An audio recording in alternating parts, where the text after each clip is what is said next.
2020 제6회 온라인 울산 청소년 소셜벤처 경연대회의 사회를 맡게 된 사회적 경제개발원 김솔입니다. 만나서 반갑습니다. 벌써 6회차를 맞은 소셜벤처 경연대회입니다. 올해는 코로나19라는 변수 속에서 최초로 온라인으로 진행을 하게 되었습니다. 코로나19로 힘든 상황 속에서도 사회적 경제에 높은 관심을 보인 울산 지역 청소년분들께 감사의 인사를 전하겠습니다. 먼저 대회에 앞서 본선 진출팀의 무한한 잠재력과 아이디어를 심사해주신 이번 경연대회의 심사위원분들을 소개하겠습니다.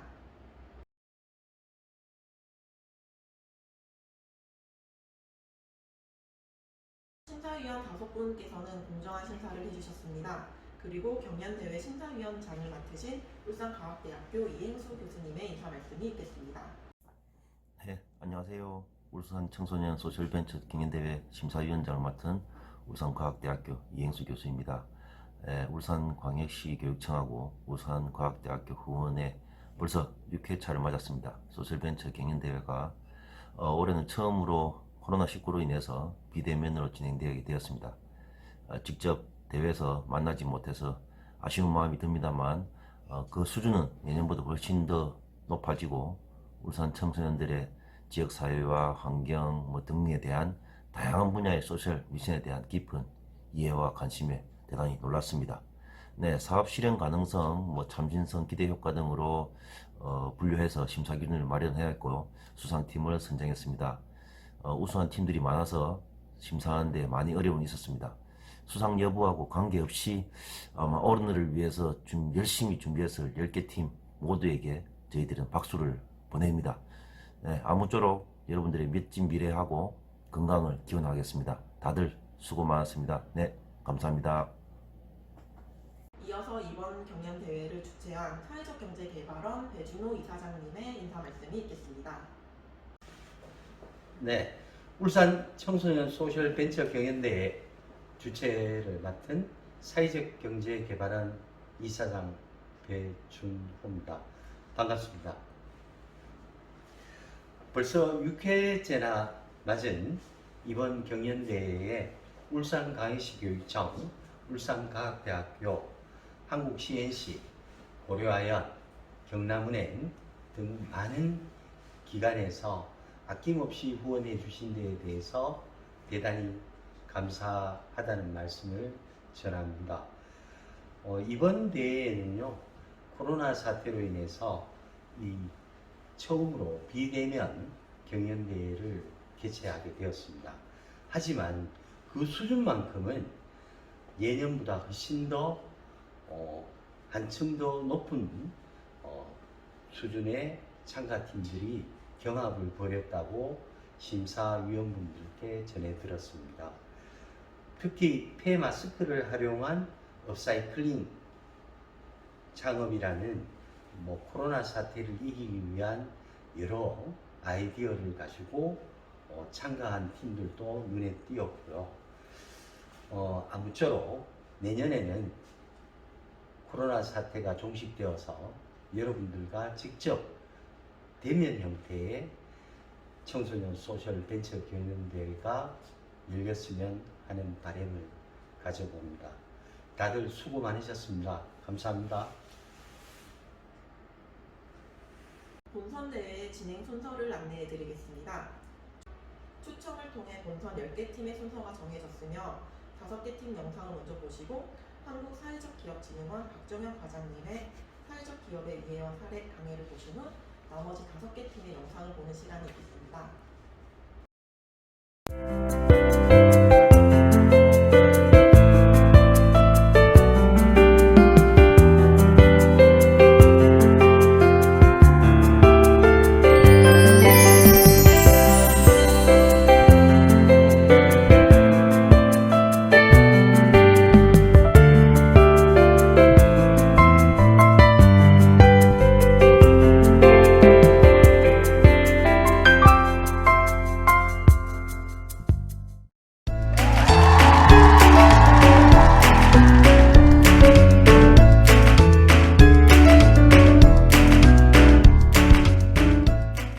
종이컵은 분리수거가 네모다.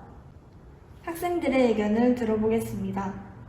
우유곽도 종이로 분리수거가 되고 이름도 종이컵인데 당연히 분리수거 되지 않을까요? 보통 일반 쓰레기 버리지 않나요? 그래서 저는 분리수거가 안 된다고 생각합니다. 이번에는 전문가의 의견을 들어보겠습니다. 종이컵 안쪽에 있는 폴리렌틸렐로라는 원료가 플라스틱의 일종이라 종이컵은 분리수거가 되지 않습니다. 종이컵이 분리수거가 되려면 종이컵끼리 따로 모아서 분리해야 합니다. 그래서 직접 실험해 보았습니다.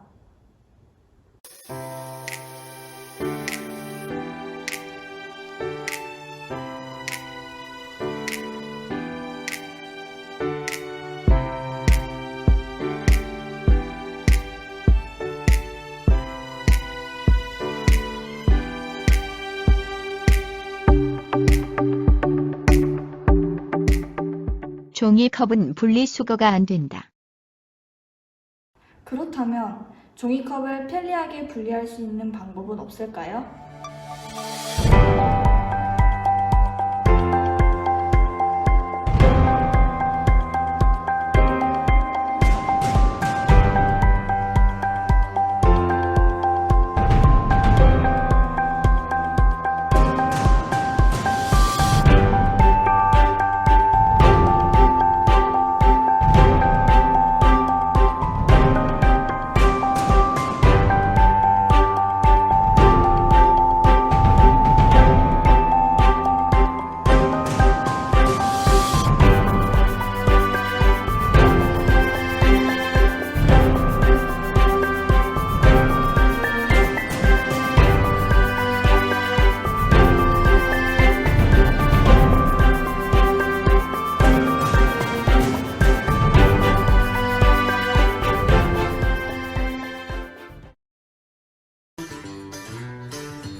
안녕하세요. 임유라 기자입니다.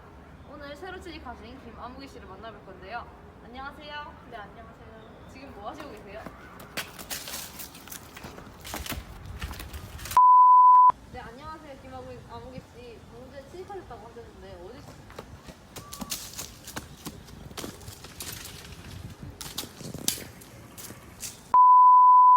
방금 전에 똑같이 만나봐요? 네, 왔었습니다. 그럼 계속 질문 이어가도록 할게요. 그러면 지금 현재 무슨 일을 맡고 계신가요? 지금 셀로랑 붙여서 연료시키는 그렇다면 사회에 이끄시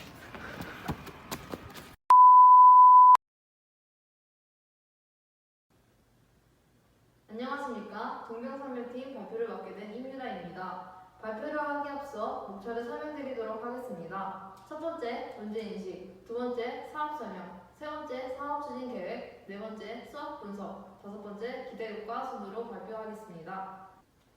요즘 코로나로 인해 언택트 생활을 하면서 많은 양의 쓰레기들이 생겨나고 있습니다.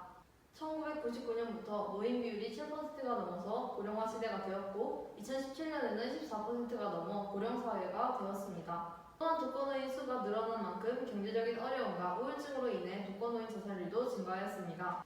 이러한 사회 문제를 해결하기 위해 생각한 소셜벤처 사업은 펠로우라는 사업입니다. 이 사업은 전라남도의 땅을 싼값에 매입하여 이미 자란 나무를 심어 취약계층에게 관리하게 하여 일자리를 창출하는 사업입니다. 나무의 과일이 맺히게 되면 호드라는 독자적인 브랜드 명을 붙여 상품을 온라인으로 판매하여 수익을 창출해내는 사업입니다.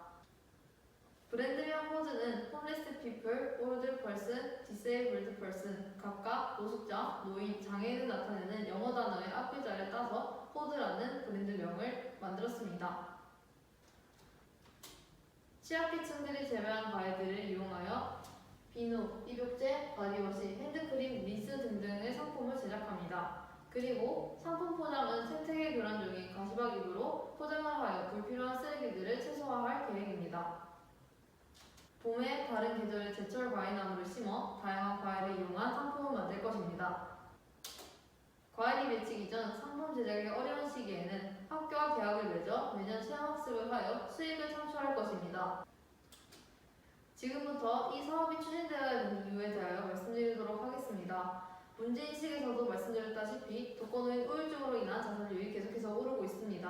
하버드 찬 공중보건대학에서 발표한 자료에 따르면 하루에 15분 동안 달리거나 1시간 동안 걷는 것은 우울증을 26%나 줄이는 효과를 입증하였습니다. 일을 하면서 대화와 신체적인 활동을 활발하게 하게 되어 독거노인의 우울증을 줄이고 독거노인 자살률 또한 낮출 수 있을 것으로 예상됩니다. 지금부터 예상 비용에 대하여 말씀드리도록 하겠습니다. 비용은 땅을 매입하는 데 드는 비용 700만원, 나무를 매입하는 데 드는 비용 120만원, 비닐하우스 50만원, 상품을 만들 재료비가 20만원입니다. 추가로 고용한 취약계층의 인건비도 나갈 것입니다. 판매 전략에 대하여 말씀드리겠습니다. 먼저 홍보는 SNS, 예를 들어 페이스북, 인스타그램, 트위터 등을 활용하여 홍보를 할 계획입니다. 또한 3개를 사면 1개가 기부된다는 마케팅을 활용하여 사람들의 구매 욕구를 자극시킬 것입니다. 그리고 1년에 한 번씩 팜파티를 열어 지역의 사람들에게 긍정적인 이미지를 심어줄 것입니다.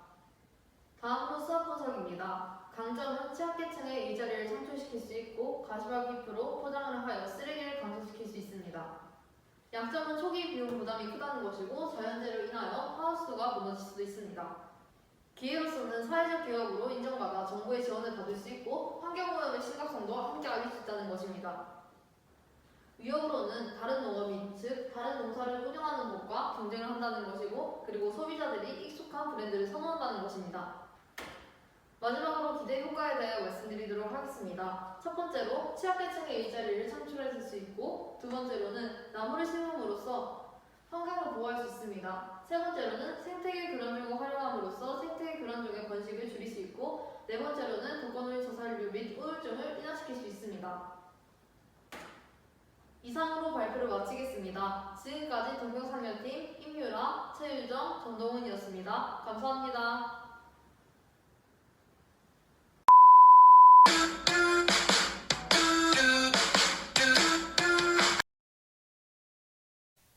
안녕하십니까. 저희는 울산 동천고등학교의 팔레트팀입니다. 오늘은 저희가 기획한 건강지킴이 114 프로젝트에 대해서 설명해 드리겠습니다. 우선 목차입니다. 첫째로 팔레트팀에 대해서 소개를 드린 뒤 저희가 사회적 문제를 인식하게 된 계기에 대해서 설명해 드리겠습니다. 그리고 본격적으로 건강지킴이 114에 대해서 구체적인 설명을 진행하고 수익과 수익원 및 기대 효과에 대해서 짚어본 뒤 마무리를 짓고 오늘의 발표를 마치겠습니다. 팀 팔레트에 대한 설명입니다. 저희의 팀명인 팔레트는 여러가지 색이 섞여 조화를 이루는 팔레트처럼 우리 사회의 문제를 해결할 방법을 찾아 다양한 사람들이 조화를 이루며 살아갈 수 있는 환경을 만들어 나가겠다는 뜻을 담고 있습니다. 다음은 저희가 문제를 인식하게 된 계기인데요. 울산 사람들을 대상으로 진행한 의료 서비스 만족도 조사의 통계를 보니 다른 지역들에 비해서 낮은 만족도를 보였습니다. 그래서 울산 내에서 의료 혜택이나 건강관리가 잘 진행되지 않고 있다는 생각을 하게 되었고 규칙적 운동 실천율도 50%가 넘지 않는 상황에서 울산 사람들의 건강을 지킬 수 있는 체계가 마련되면 좋겠다고 생각했습니다. 그리고 이러한 상황에서 취약계층의 사람들은 의료 서비스를 누리는 데에 있어서 비용과 관련하여 더 많은 걱정도 있을 텐데 이러한 사람들에게도 필요한 정보를 제공하고 돈을 벌 기회도 제공하면 좋을 것 같다는 생각을 하게 되었습니다. 다음으로는 저희의 프로젝트를 앱으로 실현한 건강지킴이에 대해 소개하겠습니다. 앱은 대략 이렇게 되어 있고요. 건강지킴이 124의 의미는 울산 인구가 대략 114만 명이며 124로 전화할 시 모든 것을 알려준다는 점을 합쳐 이 앱을 사용하는 사람들에게 건강에 대한 모든 것을 알려주자는 것입니다. 앱은 크게 울산 지역 내 병원을 추천하며 질병에 관한 정보를 제공하고 각각의 상황에 맞는 보험을 안내하는 병원 질병 보험 안내 파트와 울산 지역 내 로컬푸드 안내를 하며 지역 경제를 활성화하면서 신선한 제품을 제공하고 환경 오염을 최소화하고자 하는 울산 건강 식품 안내 파트, 각 상황과 사람에 맞는 적절한 산책 코스를 안내하며 경력 단절 여성을 위한 일자리 창출을 해주는 산책 코스 안내 파트가 있습니다. 아, 어깨 아파. 너 아직도 병원 안 갔어? 아니, 어디 병원에 가는지 잘 모르겠어. 이 어플 어때요? 먼저 울산 내에는 수백 개의 병원이 존재합니다. 하지만 어떤 병에 어떤 병원이 좋은지에 대한 정보는 턱없이 부족합니다. 그래서 건강지킴이 114는 울산 지역 내 병원 공유 커뮤니티를 조성하여 각자의 질병에 가장 적합한 병원을 찾도록 합니다. 또한 질병과 관련한 전조 증상 및 예방법 안내를 앱에서 지원함으로써 울산 시민들의 건강을 도모할 수 있으며 개인의 상황에 맞는 보험이나 국가 지원 정책 등을 제공합니다. 이런 음식은 이제 질려. 나도 이제 건강한 로컬 푸드를 먹고 싶어. 우리 지역에 신선한 로컬 푸드를 어디서 구할 수 있을까? 이 어플 어때요? 다음은 건강식품과 관련된 부분입니다. 저희 건강지킴이 114에서는 울산에서 재배되는 채소나 과일 같은 건강한 식품들을 생산자와 연결하여 직접 구매할 수 있도록 합니다. 코로나19로 인해 많은 피해를 본 농민들을 도울 수 있는 사업임과 동시에 지역 간의 이동거리를 줄여 환경오염 감소라는 긍정적인 결과를 만들어냅니다. 지금과 같은 언택트 시대에 울산 지역 경제 활성화에 기여할 수 있다는 장점이 있습니다. 조금 더 자세히 들어가 보겠습니다. 방법은 다음과 같습니다. 울산 지역 내 농업에 종사하는 사람들과 지역 내 식품 구매를 희망하는 사람들을 연결하여 지역민들은 신선한 식품으로 건강을, 농민들은 경제적 소득을 챙기도록 합니다. 활동 범위가 지역 내이기에 지금과 같은 언택트 시대에 더 적합하며 나아가 환경오염을 최소화할 수도 있습니다. 난 육아 때문에 경력이 단절됐어. 나도 돈을 벌 수 있는 방법이 없을까? 코로나 때문에 실내만 있으니까 너무 답답해. 우리 동네 산책하기 좋은 곳 어디 없나? 이 앱 어때요? 다음은 울산 산책 코스 추천입니다. 이 기능은 각 개인의 상황에 맞추어 걷기 좋은 거리나 공원을 추천합니다. 또한 당신의 걸음으로 라는 단기간 아르바이트 사업을 운영하여 경력 단절 여성이나 취약계층에게 일시적인 일자리를 제공합니다. 당신의 걸음으로와 관련하여 자세히 설명해 보겠습니다.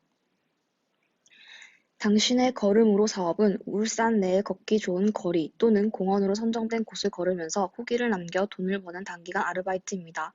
앱에 후기를 작성하고 특정 요구 조건을 충족하면 돈을 벌 수 있습니다. 경력 단절 여성 및 기타 사회 취약계층들을 위한 건강지킴이 124만의 사업입니다. 다음으로 수익원 및 기대효과에 대해 발표하겠습니다. 저희 팀은 건강지킴이 124 어플을 통해 신뢰도 평가에 통과한 병원 보험사에게서 광고료를 받아 수익을 창출할 것입니다. 이 수익을 바탕으로 당신의 걸음으로 나는 단기간 아르바이트에 급여를 지급하고 울산 지역 내 희귀병 난치 환자들의 치료비 지원에 쓰일 예정입니다. 자신의 상황에 맞는 적절한 병원을 추천해주고 울산 로컬푸드를 통한 지역의 경제 활성화, 취약계층 지원을 통해 보다 건강한 생활을 유지할 수 있도록 앞장설 것입니다. 마지막 마무리로 간단한 Q&A를 살펴보겠습니다. 첫째는 당신의 걸음으로의 진행 방식에 대한 내용입니다. 둘째는 앱 내에서 추천되는 병원들의 신뢰성에 대한 내용입니다. 지금까지 저희의 발표를 들어주셔서 감사합니다. 이상 저희는 울산 동천고등학교의 팔레트였습니다. 감사합니다. 울산의 건강은 우리가 지킨다. 건강지킴이 114.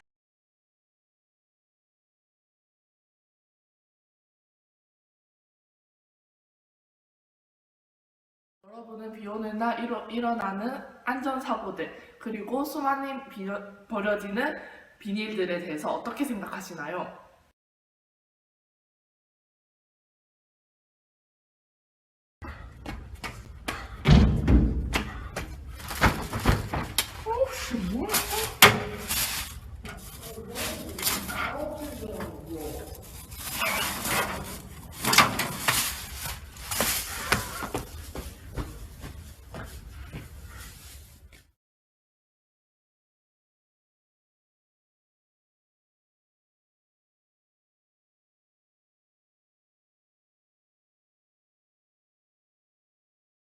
우산 비닐은 재활용 가능한 고밀도 폴리에틸렌을 사용해 제작되지만 물기에 젖은 비닐은 재활용이 불가능하여 버려지는 비닐은 소각폐기 시 다이옥신 등 유해 물질을 발생하고 그리고 소각 매각 시 수백 년이 걸린다고 합니다. 안녕하세요. 행정안전부에 따르면 지난 3년간 일어나는 에스컬레이터 안전사고들이 총 163건입니다. 안전사고 유형을 살펴보면 미끄러져 넘어져 일어나는 사고가 대부분이었으면 그런 사건은 주로 비 오는 날에 일어났습니다.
명이 있는 건물에서 당가 20원이 우선 비닐을 사용했을 때 연 강수일 80일로 계산했을 때 우선 빗물 제거기를 설치해서 매트 교체 비용까지 비교했을 때 연 77%의 비용 절감 효과를 이룰 수 있습니다. 무전원이라 전력을 사용하지 않는 점에서 에너지 절감 효과를 이룰 수 있고, 전기를 사용하지 않아 전기로 인한 안전사고가 더욱 낮아질 것으로 예상됩니다. 일회용 우선 비닐을 사용하지 않아 환경오염을 줄일 수 있고 하루에도 수백 명이 다니는 공공시설을 청결하게 유지시킬 수 있습니다. 앞서 보셨다시피 여러분은 우산 비닐 사용으로 인한 안전 문제와 환경오염 등을 보셨고, 우산 빗물 제거기를 설치했을 때의 기대 효과를 보셨습니다. 우산 비닐 사용을 줄이고 우산 빗물 제거기를 사용합시다. 이때까지 큐마크였습니다. 감사합니다.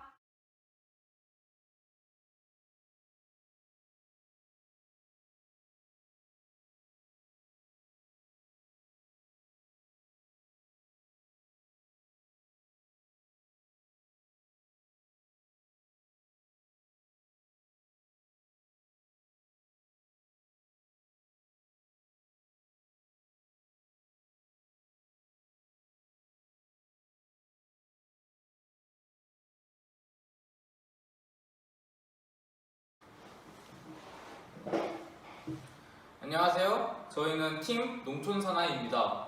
지금부터 울산 청소년 소셜 벤처 경연대회 PPT 발표를 시작하도록 하겠습니다.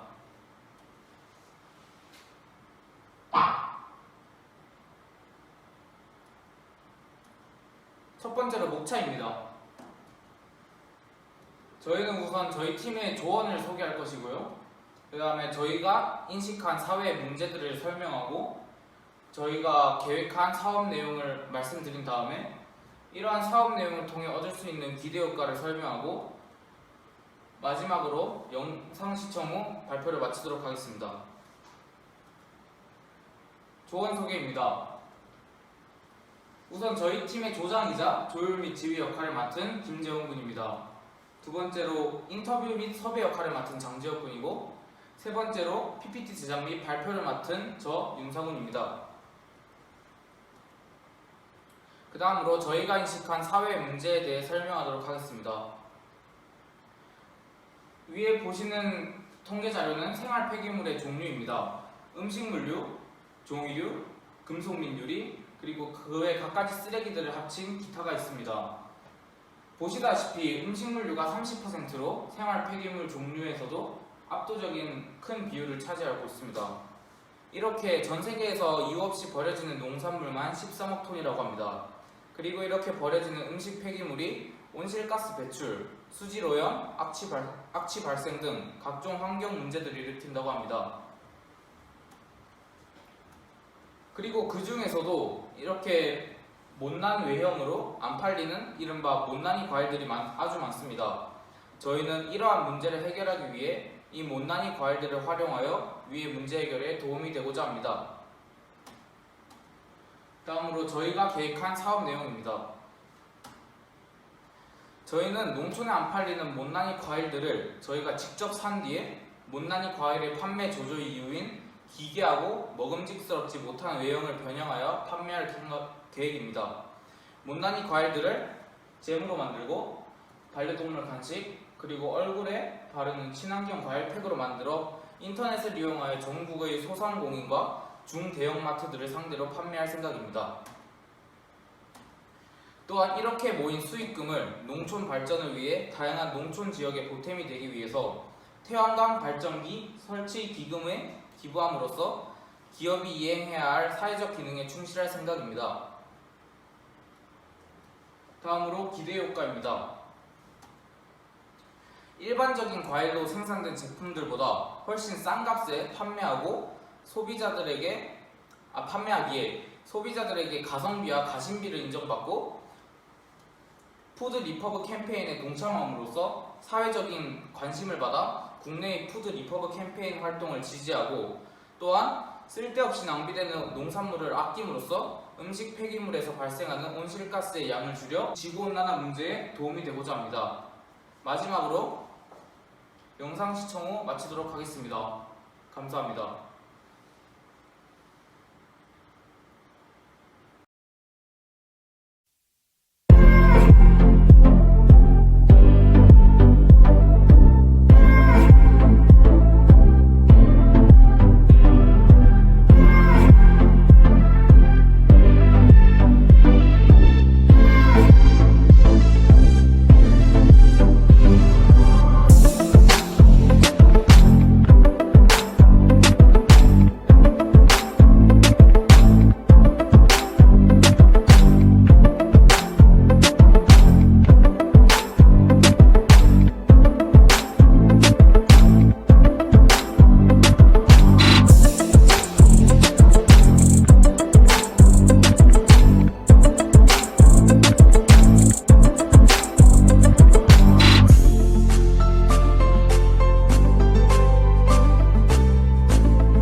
울산 청소년 여러분 반갑습니다.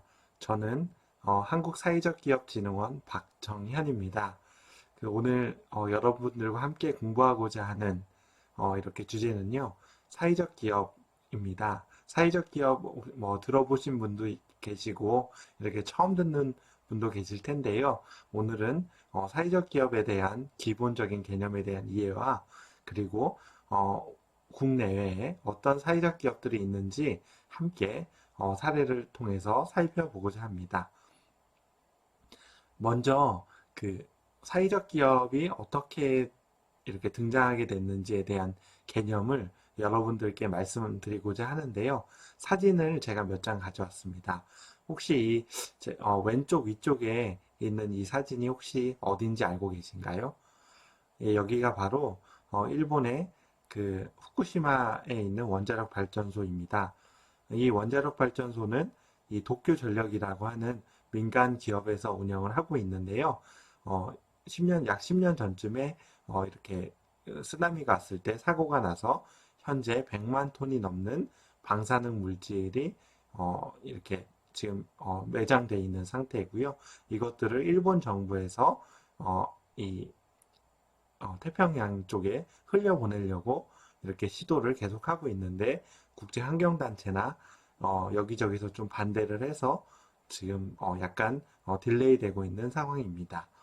예. 그리고 이 오른쪽 위쪽에 있는 이 굉장히 지저분하죠? 여기가 혹시 어딘지 아시나요?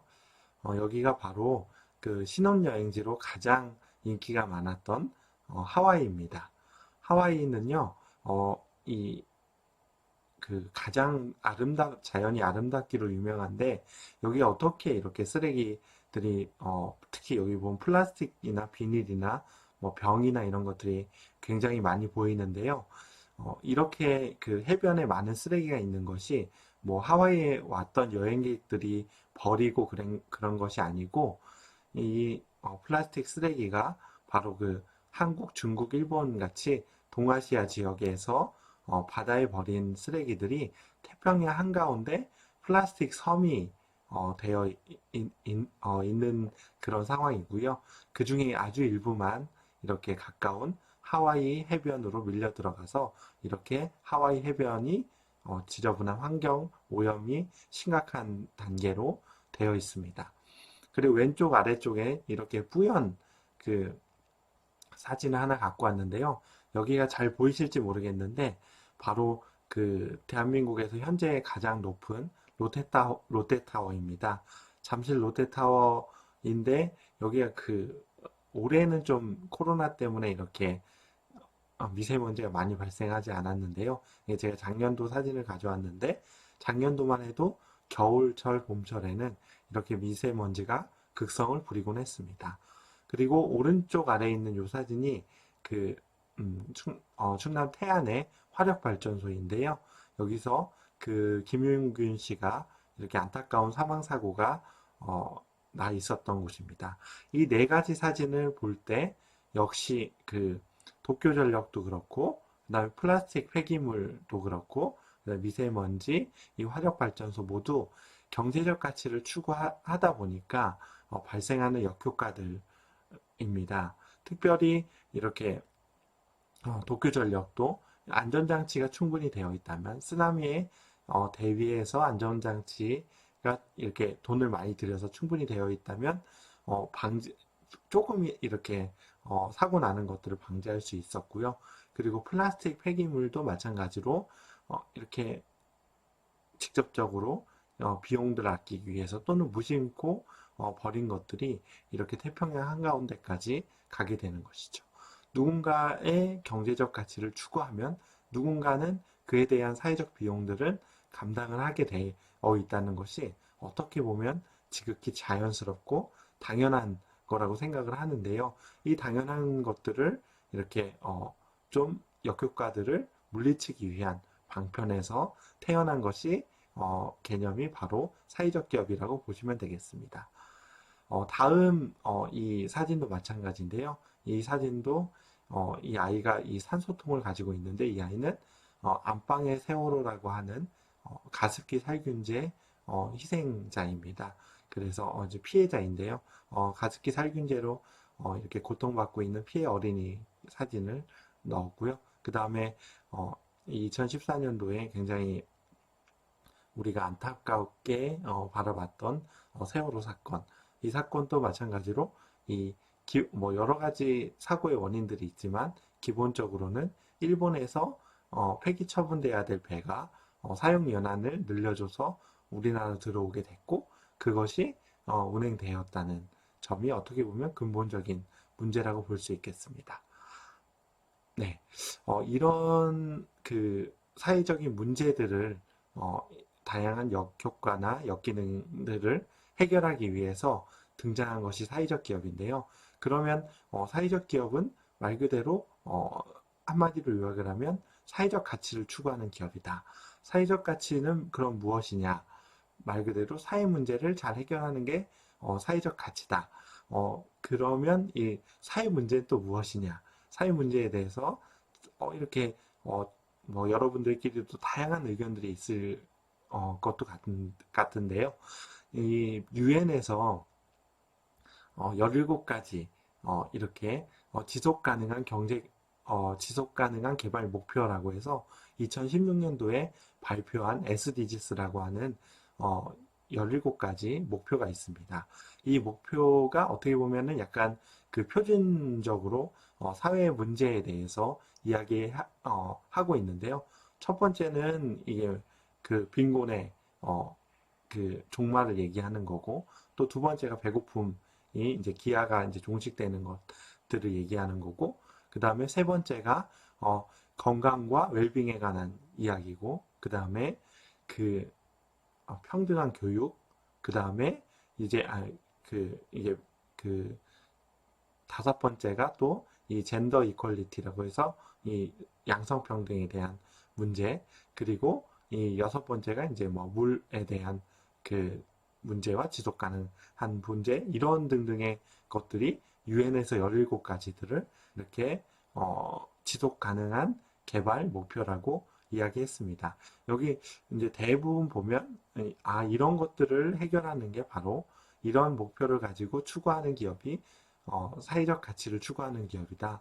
그럼 사회적 기업이다 라고 보실 수 있겠습니다. 그래서 이 사회적 가치라고 하면 우리나라 문재인 대통령이 국회의원 때 발의를 한 법 중에 가장 유명한 게 사회적 가치 기본법이라는 건데요. 사회, 문화, 환경, 경제 등 모든 영역과 공공의 이익과 공동체의 발전에 기여할 수 있는 가치를 사회적 가치라고 한다. 사회적 기업은 사회적 가치를 추구하는 기업이다 라고 보시면 되겠습니다. 개념에 대해서 참 쉽죠? 이해가 좀 쉽게 되시라 생각이 드는데요. 그러면 이런 그 사회적 기업, 특별히 이제 이런 걸 통틀어서 사회적 경제 기업이라고 하는데, 사회적 경제 기업은 어떤 것들이 있는지 함께 살펴보고자 합니다. 좀 전에 말씀드렸던 사회적 기업이 있고요. 그 다음에 이 협동조합이 있습니다. 그래서 이 협동조합은 이 공동의 이익을 추구하고 이제 대기업 같은 경우에 오너가 확실히 주인이 있는데, 협동조합은 이 구성원들이 주인이다 라고 보시면 되겠고요. 그리고 지역사회에 이렇게 문제를 해결하는 마을기업이 있고요. 그 다음에 취약계층, 이 기초생활수급 대상자와 차상위 계층이 자립할 수 있도록 도와주는 자활기업이 있고, 그리고 일반 벤처들이 있는데, 그 벤처의 형태를 갖추고 있지만 사회 문제를 혁신적인 방법으로 해결하는 그러한 것들 또 수출 벤처라고 합니다. 그래서 사회적 기업은 이 고용노동부 장관이 인증을 해주는 거고요. 협동조합은 기획재정부에서 관리하고 이렇게 통계도 내고 이렇게 합니다. 그리고 마을기업 같은 경우에는 행정안전부에서 주관을 하고 있고요. 자활기업은 보건복지부, 소셜벤처는 중기부, 이렇게 부처의 소관 부처들이 5개로 나눠져 있습니다. 예, 그러면 뭐 사회적 경제기업 유형인데, 유형은 좀 전에 말씀드린 거고요. 여기 밑에 그 현황만 잠깐 보도록 하겠습니다. 2019년 12월 기준으로 사회적 기업이 2,400개인데 현재 2,600개가 좀 넘고요. 협동조합은 현재 2만 개인데 19년 말 기준으로는 17,000개 가까이 되네요. 마을기업, 자활기업은 한 1,000여 개 정도 됩니다. 이 정도 현황이 있다는 거 살짝 보시면 되겠고요. 예. 그리고 이제 사회적 기업에 대해서 이제 조금 더 살펴보고자 합니다. 사회적 기업은 어떤 배경에 대해서 배경으로 좀 나타나게 됐냐. 아까 그 사회 문제를 해결하는 부분에 대한 부분은 하나를 말씀드렸고, 또 하나 시점상으로 보면은 그 우리나라에 1997년도에 외환위기가 이렇게 크게 있었습니다. 그러면서 대량으로 실업이 생기고, 그 실업이 생기면서 그 국민들이 기본적인 생활을 할 수 있도록 이렇게 해줘야 된다. 국가가 책임져야 된다라는 개념이 등장을 해서 국민기초생활보장법이 2000년도에 생겼고요. 그리고 이 법이 생기면서 이제 그 일자리에 대한 부분이 좀 핵심적으로 이렇게 좀 육성해 나가고 키워 나가자라고 해서 2007년도에 사회적 기업 육성법을 만들게 됐습니다. 그래서 이제 본격적으로 사회적 기업이 만들어지게 되었는데요. 우리나라에서는 이렇게 사회적 기업이 이렇게 일자리 측면에서 취약계층의 일자리를 창출하기 위한 그런 개념으로 이렇게 법제화돼서 되어 있는데요. 사실 법제화되어 있는 나라들이 많지는 않습니다. 대부분 뭐 유럽이나 뭐 미국이나 이런 데들은 법제화보다는 자신들이 이렇게 추구하고자 하는 가치가 사회 문제를 해결한다라고 하면은 어떻게 보면 소셜 엔터프라이즈, 사회적 기업이라고 자신들이 직진하는데요. 우리나라는 이것들이 이렇게 되면서 이제 인증받는 그 개념으로 이렇게 바뀌었습니다. 그래서 사회적 기업은 영리와 비영리 중간자적 위치에서 사회적 가치와 경제적 가치를 모두 추구한다. 그렇지만 제가 빨간색으로 표시했는데요. 사회적 목적을 우선적으로 좀 추구했으면 좋겠다라는 개인적인 바람도 있고요. 사회적 목적을 우선적으로 추구하는 조직이 결국에는 이렇게 살아남더라고요. 결국에는 살아남고 결국에는 이런 기업들이 조금 더 사회적 기업으로서 역할을 하고 오래 간다라고 보시면 되겠습니다. 예, 우리나라에선 제가 그 사회적 기업이 고용노동부 장관이 인증을 해주는 기업이라고 살짝 언급을 해드렸는데요. 그러다 보니까 사회적 기업 육성법에서 이렇게 이제 그 정의를 해놨습니다. 사회적 기업 육성법에서는 사회적 기업을 취약계층에게 사회 서비스 또는 일자리를 제공한다 또 되어 있고요. 그래서 뭐 쭉쭉쭉 나가고 이 고용노동부 장관의 인증을 받은 기업으로 정의한다. 그래서 우리나라에선 내가 사회적 기업입니다 라고 하면 고용노동부 장관이 인증을 받은 기업이어야 사회적 기업을 명칭을 쓸 수 있어요. 특별히 이런 그 사회적 기업 마크도 고용노동부 장관이 인증을 받은 기업에 한해서만 사용할 수 있고요. 그렇지 않고 사칭하거나 그랬을 때는 법적인 제재를 받을 수 있습니다. 실질적으로 그런 기업도 있었습니다. 네, 사회적 기업 유형이 5가지가 있는데요. 뭐 나머지 5번째는 기타형이라서 제가 여기는 좀 쓰진 않았고요. 4가지 이렇게만 먼저 좀 소개를 해드리도록 하겠습니다. 사회적 기업은 첫 번째 이제 일자리를 제공하는 일자리 제공형이 있고요. 그래서 이제 일자리 제공형은 취약계층에게 안정적 고용을 통해서 소득 향상에 초점을 맞춘다라고 보시면 되겠습니다. 그리고 사회 서비스 제공형이 2번째로 있는데요. 사회 서비스 제공형은 취약계층에게 사회 서비스를 제공하는 것이 주된 목적이다. 그래서 예를 들면 사회 서비스가 뭐지라고 하실 수 있는 부분도 계실 텐데요. 이렇게 뭐 시니어들이 이렇게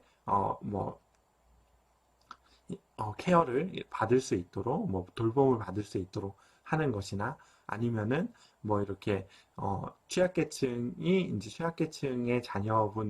자녀들이 이렇게 뭐 방과후 돌봄이나 이런 것들을 받을 수 있는 것들, 그리고 뭐 이렇게 문화 생활이나 이런 것들이 좀 어려운 취약 지역, 뭐 이게 농어촌이라든지 산촌이라든지 이런 곳에 뭐 문화예술 서비스를 제공하는 기업이라든지 이런 것들이 사회 서비스 제공형 기업이고요.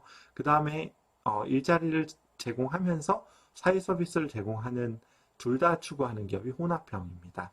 그리고 지역사회에 일자리를 창출한다든지 지역사회의 문제를 해결한다든지 뭐 그런 것을 이렇게 추구하는 기업이 지역사회 공헌형, 이렇게 4가지 유형으로 되어 있고요. 마지막 5번째는 기타, 이것도 저것도 아니지만 이렇게 뭔가 좀 이렇게 혁신적으로 좀 해결하는 그런 기업들을 기타형으로, 창의혁신형으로 되어 있습니다. 예, 그럼 취약계층이 누구냐라고 이렇게 궁금하실 수 있는데요. 첫 번째는 이 저소득자죠. 저소득자는 뭐 이렇게 뭐 건강보험에 이게 뭐 평균 소득이 얼마 막 이렇게 복잡하게 되어 있는데요.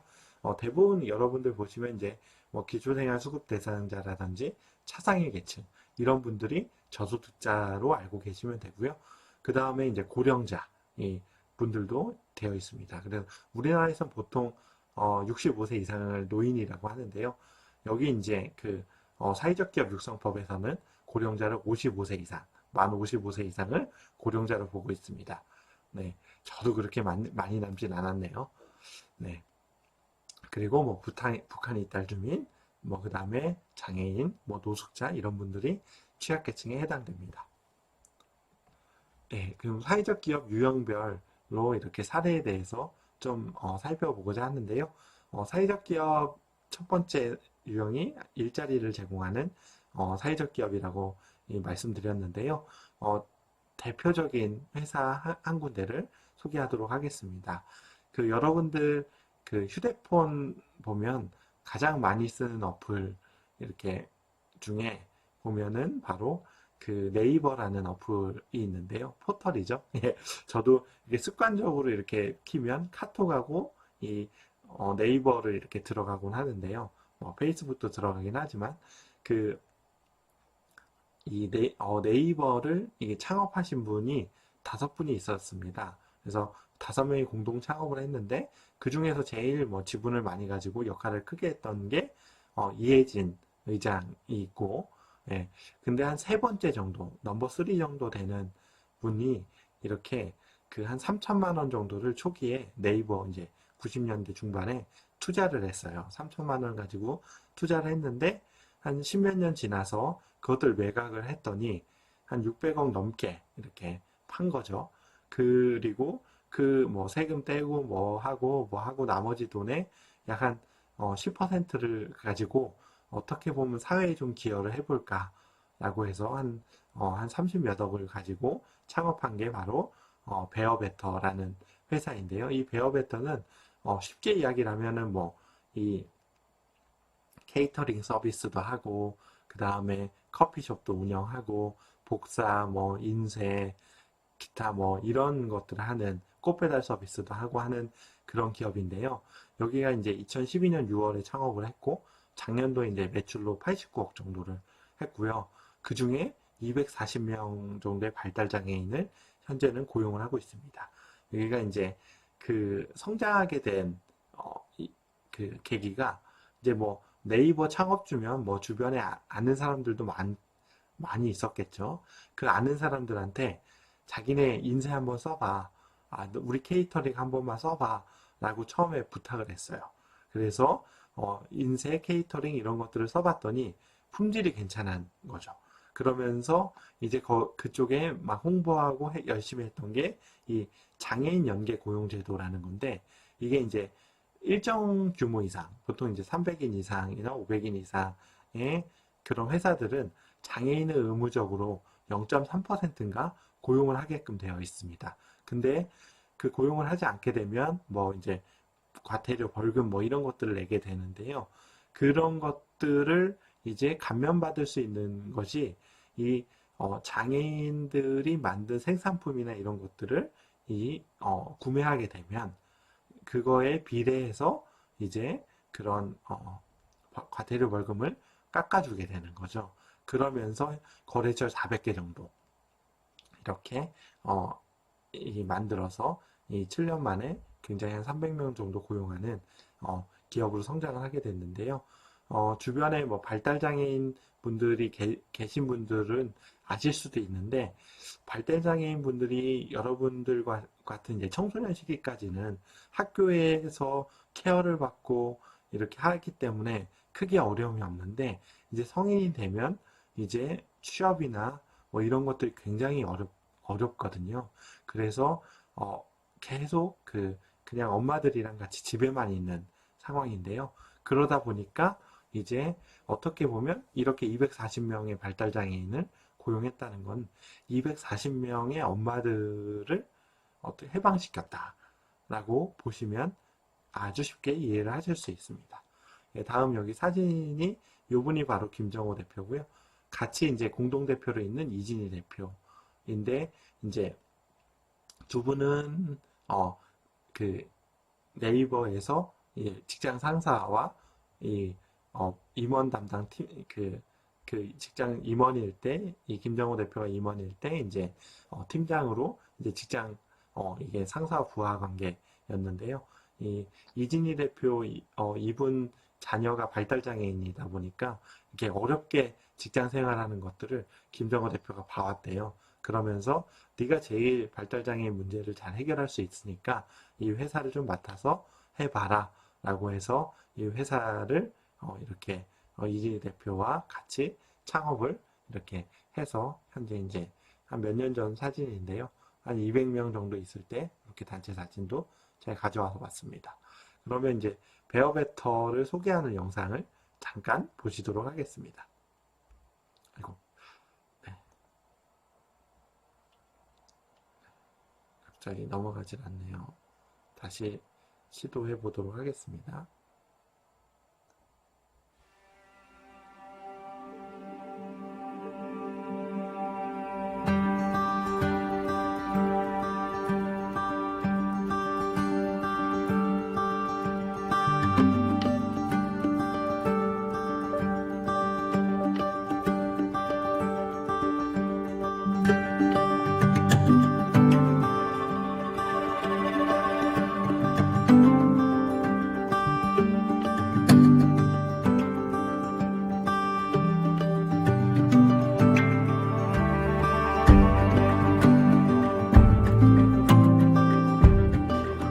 카페가 오픈됐을 때 이제 발달장애인들이 일을 한다라고 이야기를 들었을 때 실제 이용을 하다 보니까 이분들이 전혀 모르겠더라고요. 다른 부분도 없고 그냥 정상적으로 사회생활을 하실 수 있는 그런 분들이구나 이런 생각하게 되었던 것 같아요. 저는 이제 고용 영역에서 많이 발달장애인을 만나게 되는데요. 정말 본인의 적성에 맞는 직무가 주어지고 또 적절한 난이도의 직무가 주어진다면 발달장애인도 정말 즐겁게 일을 할 수 있는 환경이 되고 또 그런 가능성이 있다고 생각이 되고요. 그러한 부분들을 가장 잘 구현하고 있는 회사 중에 하나가 베어베터라고 생각합니다.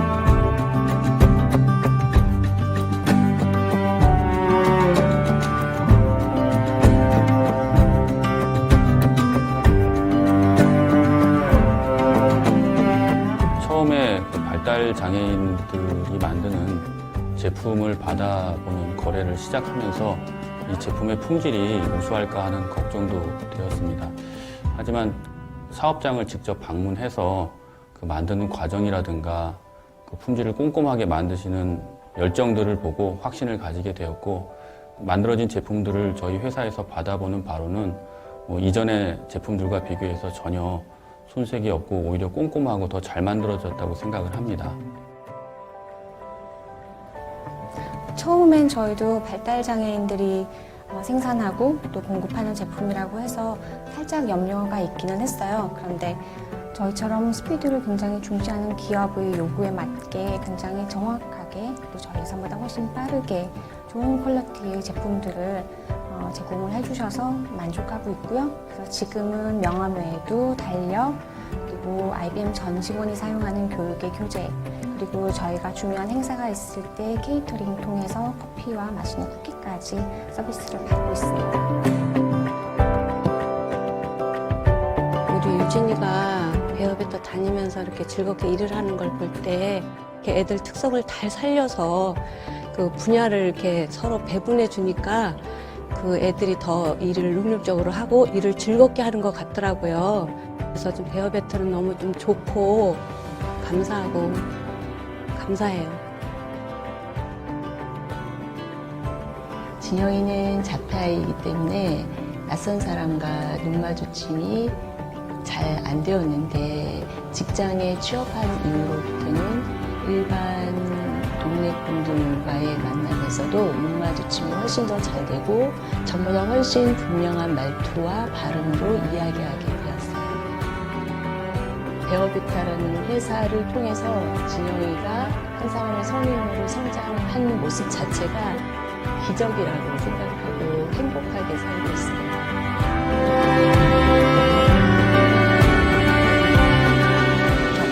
자폐성 친구들이 다닐 수 있는 직장이 있다는 것 자체가 고마웠어요. 베어베터를 통해서 발달 장애인들의 일할 자리가 더 많이 생겼으면 좋겠습니다.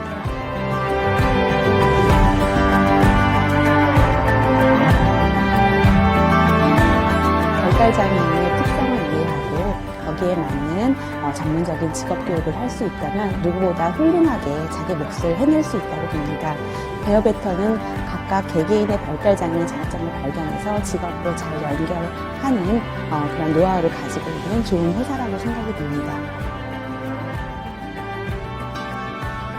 베어베터 회사에서 열심히 일하는 게 재밌고요. 문화학과랑 좀 더 관심을 가져주시는지. 너무너무 좋고요. 보람을 더 갖고 싶습니다. 동생 선물도 사주고 싶어요. 동료들과 일하는 게 즐거운 걸 많이 느끼고 앞으로도 계속 친하게 일하고 싶어요.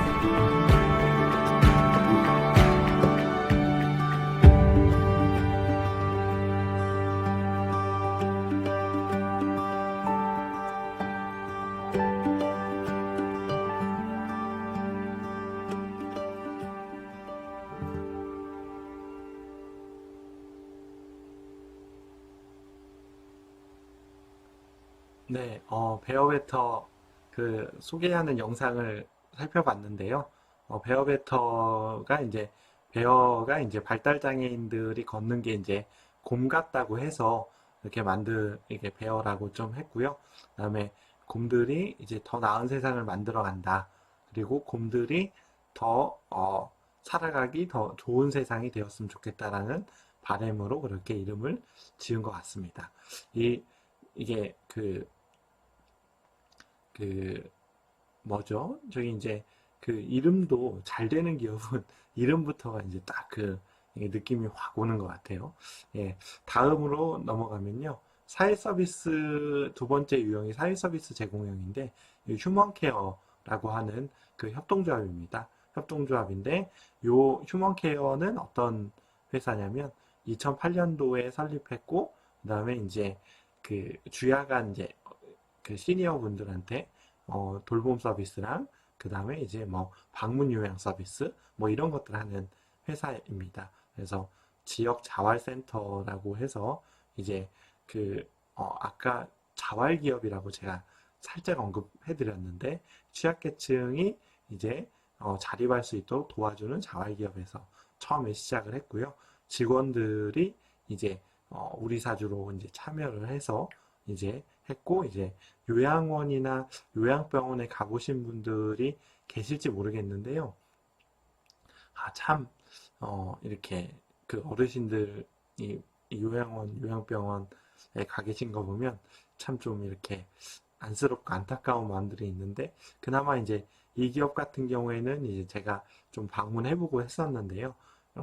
굉장히 어르신들 위주로 이렇게 니즈에 맞게끔 이렇게 좀 케어해드리고 운영하고 있는 것들을 보게 되었습니다.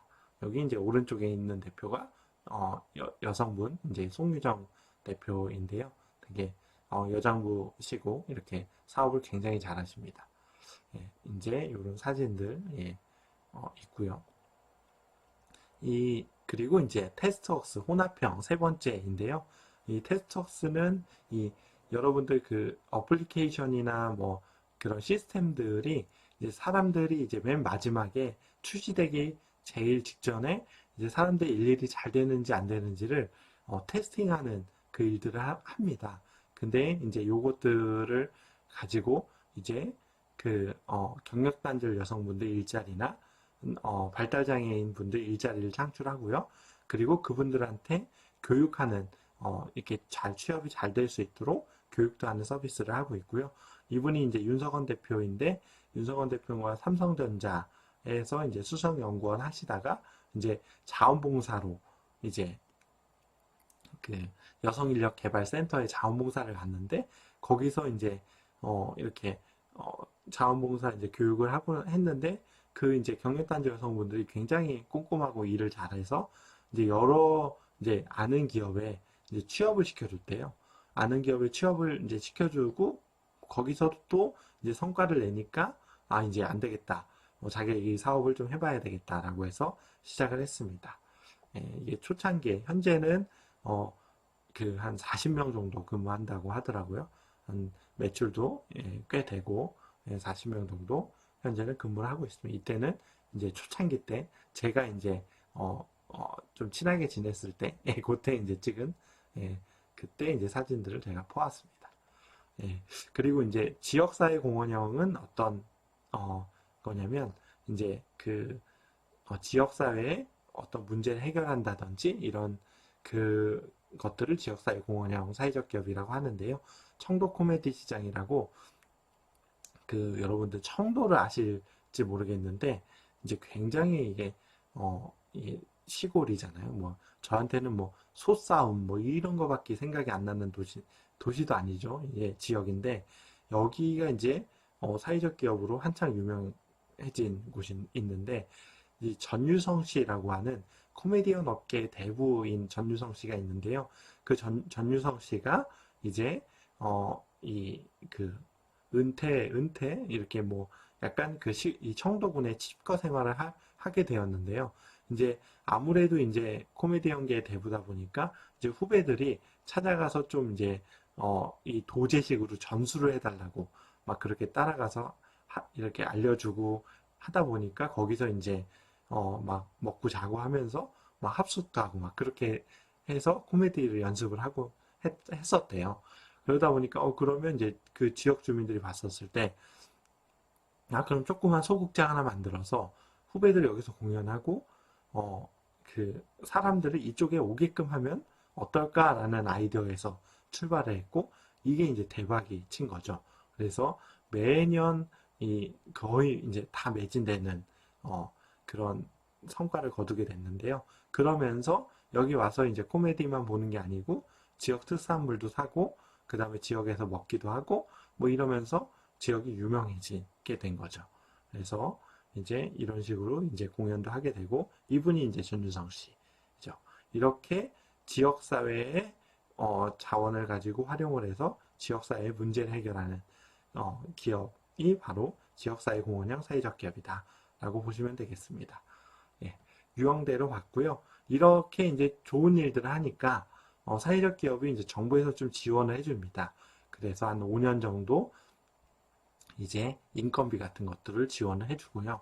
그 다음에 이제 전문 인력이라고 해서 이제 이제 마케팅 전문가, 뭐 재무 전문가, 그 다음에 개발 전문가, 뭐 이런 전문가들을 채용할 수 있도록 또 이제 이런 인건비들을 제공해주고 또 이제 사업을 확장할 때 사업 개발비로 해서 뭐 5천에서 1억 정도 이렇게 한 5년 정도 지원을 해주고요. 뭐 컨설팅, 뭐 세금 혜택, 뭐 이런 지원 제도들이 있습니다. 이것들은 그냥 참고로 알고 계시면 되겠습니다. 그러면서 이제 조금 더 아직은 사회적 기업은 아닌데 사회적 가치를 추구하는 기업이 국내에 있습니다. 이렇게 인증을 받진 않았지만 사회적 가치를 추구하는 기업이 있는데요. 그 기업들에 대해서 조금 살펴보고자 하는데요. 요 이제 벨리스라고 하는 기업이 있습니다. 요 기업은 여러분들 베스라고 하는 그 생태 교란 어종이 있습니다. 베스라는 그 어종이 있는데요. 그 어종은 이제 낚시하시는 분들이나 어부 뭐 이런 분들이 잡게 되면 그 지자체에다가 그거를 뭐 키로당 얼마 뭐 이런 식의 팔게 됩니다.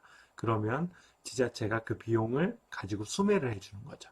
그러면 또 지자체는 그거를 뭐 이제 뭐 다 산 사람이 뭐 회를 쳐서 먹고 매운탕 끓여 먹고 그럴 수 있는 건 아니라서 그것들을 돈을 주고 또 폐기하게 됩니다.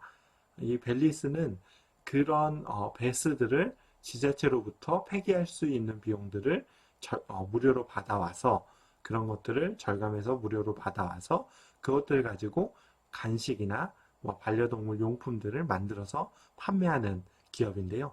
2017년 4월에 창업을 했고 올해 매출이 약 20억 정도 예상이 되고 고용인원 현재 16명입니다. 여기에 가운데에 덩치 큰 친구가 벨리스의 서정남 대표인데요. 이 소위 말해 흑수저, 그 무수저에 가까운 이 서울에 있는 한 전문대학의 창업 동아리에서 출발을 했습니다. 그래서 뭐 창업 동아리 출신인데 뭐 여러 개 이제 우연히 뭐 이제 TV를 보다가 이제 베스에 대해서 알게 됐고, 이제 그 창업 동아리 방에서 이걸 가지고 이제 막 여러 가지 실험을 했겠죠. 그러면서 비린내 엄청 나고, 무수한 어려움을 겪은 끝에 이런 그 되게 퀄리티가 높은 이제 간식이나 뭐 이런 것들이 나오게 된 거죠. 예, 그렇습니다. 요런 그 사회 문제를 해결하는 소셜 벤처가 있다. 사회적 기업으로 현재 인증을 받지는 않았지만, 예, 그런 소셜 벤처 사례가 있다. 예비 사회적 기업이긴 합니다. 참고로 말씀드리면, 예, 다음은 이제 또 글로벌 사례에 대해서 좀 살펴볼 텐데요. 글로벌 사회적 기업에 대해서 한 2가지 정도 사례를 살펴보고자 합니다. 예. 첫 번째는 와비파커라는 사회적 기업인데요. 이 와비파커는 데이비드 길보아라는 사람이 4명의 청년들과 함께 창업을 했는데요. 길보아가 어떻게 창업을 했냐? 이제 배낭여행을 갔다가 $700짜리 안경을 잊어버리게 됩니다. 굉장히 비싸죠. 약 80만 원 정도 되네요. 근데 이 안경이 너무 비싸니까 사지 못한 채 이제 그 와튼스쿨에서 첫 학기를 마치게 된 거죠. 근데 친구들이 다니고, 너 왜 맨날 찡그리고 다니냐? 그랬더니 안경이 비싸서 살 엄두가 안 나. 이 나무테에 뭐 작은 렌즈폰인데 왜 이렇게 비싸지? 다들 그러게 너무 비싸다. 근데 미국의 평균 안경 가격이 이 300에서 $500 정도 됐답니다.